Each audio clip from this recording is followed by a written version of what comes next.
May 18th, 2023 marks the fourth annual National Redline Day. This was started by Brian over at Diecast OutKast a while back, and then for a couple years the Three Blind Mice promoted it. And this year I thought, well, heck, I don't know if anyone's promoting it, but I'm going to do a Redline build to celebrate the release of the Redlines. So I thought I would do this. I wanted to recreate this Herfy's promotional Volkswagen.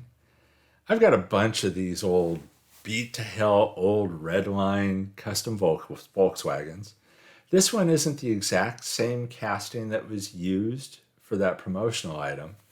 Herfy's is a fast food restaurant chain, and the Herfy's Volkswagen was a 1975 release. And it had the bug on the top of the roof, it was a bright orange, and it had Herfy's in yellow on the sides. Fortunately, Second Chance Redlines had a decal set available. So I thought, well, I know some people are going to scream at some of the things I do to this old Redline, but heck, I've got a bunch of these things laying around. This one's the one that's beat to hell the most, so I'm going to tweak it. It won't be an exact replica of that original, but close enough for my concern. So you see, it only had the front axle. It was kid painted over whatever the original color was. So I stripped it down, drilled it out. I'm doing the 1/72 screws on this. It only has one post, so 1/72 screw. Because the headlights on this particular casting hold in the front end of the car, and then the post is at the back. So drilled it and tapped it. Yes, the 172 holes are very small, but the post on this is very small. So that was the way I had to go. I fumble around quite a bit on this one. I'm not sure what my problem was, other than old age and old vision and everything else that goes with it, and a little bit of twitchiness here and there. But, once I get past that, I throw a real tiny 1/72 screw in there, and it's pretty much all set for me to work on at this point. Now, this one has an open roof on it. And that Herfy's original, well, as you know, it didn't have an open roof. It had that bug decal on there. So yes, this is the part where I assume a lot of people are going to go screaming into the night. But I fill in the hole in the roof with JB Weld. And that's just the way it is. Like I said, I've got a bunch of these little castings laying around of these old custom Volkswagens. So why not? The one that was originally done on the actual promotional car has the through-hole wheels. On this, I'm going to use the bearing style wheels. This one, being the original custom Volkswagen, is kind of jacked up more in the back. As opposed to, as I recall, the original was like a flying colors kind of release. So there you see it after the JB Weld has set up. And I did it with the tape on the outside like I like to do. So it was nice and smooth. But I wanted to finish it off just a little bit better. So I had some Squadron putty that I thought, well, let me hit this with the Squadron putty. I think this was the white. Oh, it might have been the gray. Maybe it's the white. Not that it matters. But just filled it in a little bit more because there were a couple spots that seemed just a little low. Not quite exactly the way I wanted it to be. So it's easy enough to throw this putty, and this putty is really easy to work with. You don't see me using it often. Most of the time you'll see me go with Bondo Spot putty in this kind of situation. But I didn't have it at the bench at the time. I had the Squadron putty. So there you see it after I've sanded. Squadron putty is dried at this point. It's quick drying. I've sanded it down. I went with this old Rust-Oleum orange I had laying around. And I'll explain the chrome aluminum a little bit later. But the Rust-Oleum orange enamel turned out great. This is an old can I've had sitting around since I did a gauzy van a while back. And so the paint went on well. I did put a primer coat down at first. I actually went with a dark primer, then threw this orange enamel over it. And then it's time for the second chance decals. I love second chances decals. I think they're very well done, and they're very easy to work with.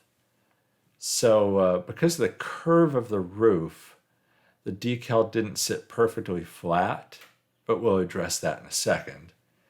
Other than that roof decal, there's just the two Herfy's logos that go on the sides.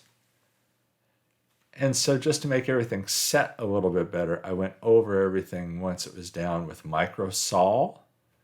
I used Micro Set originally, and then I go over it with the Micro Sol. The Micro Sol softens the decal and makes it take the shape of the surface.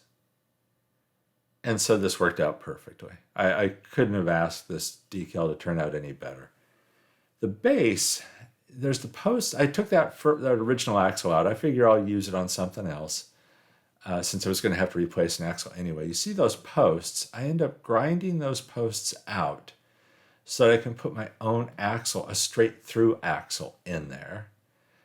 And this is after it came out of Lime Away as well, and there was still some of the kid paint on there and stuff. I couldn't get that to polish up exactly the way I wanted it.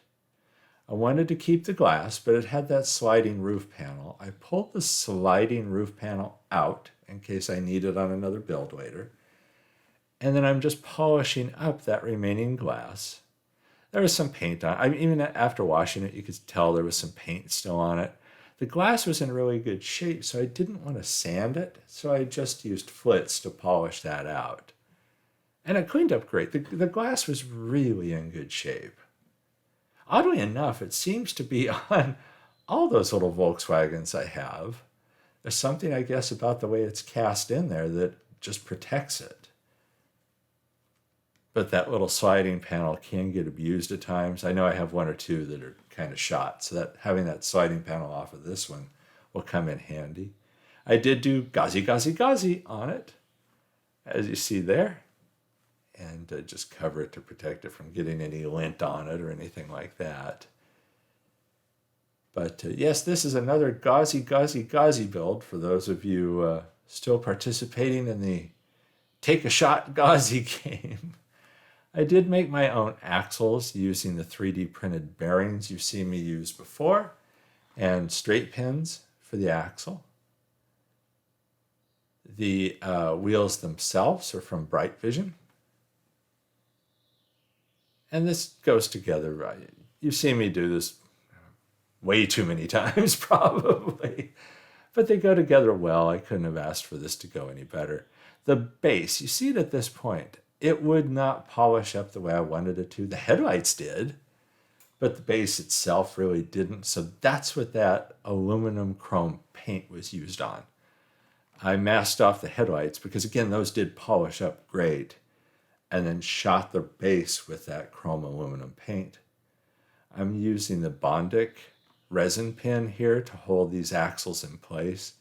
Just hit it with a little bit of resin, and then you flip the pin over. There's a UV light here on the other end, and that cures the resin. It's a very fast, easy installation of these axles. There you can see the UV light a little bit better. And unlike sometimes with CA glue, you don't have to worry about it wicking down the axle as badly as you do with like the thin CA glues or something like that. You can be a lot more careful with the resin pin. And you can cure it very quickly, which is fantastic. This was a pain. I should have just gone back to the video and seen how the engine popped into that interior and then reassembled it. But no, I didn't do that. So I was fighting getting it together. And this is one of those things where even though I shoot the video of the disassembly, I should go back and refer to that more often when it comes to the reassembly. So maybe that's the tip for the day for those of you who record stuff, is don't forget that you have the recording of the disassembly. It's like, oh yeah, I can put the engine in now. And then, let me get it centered in here. And then put the base on. Oh, yeah, exactly the way it came apart.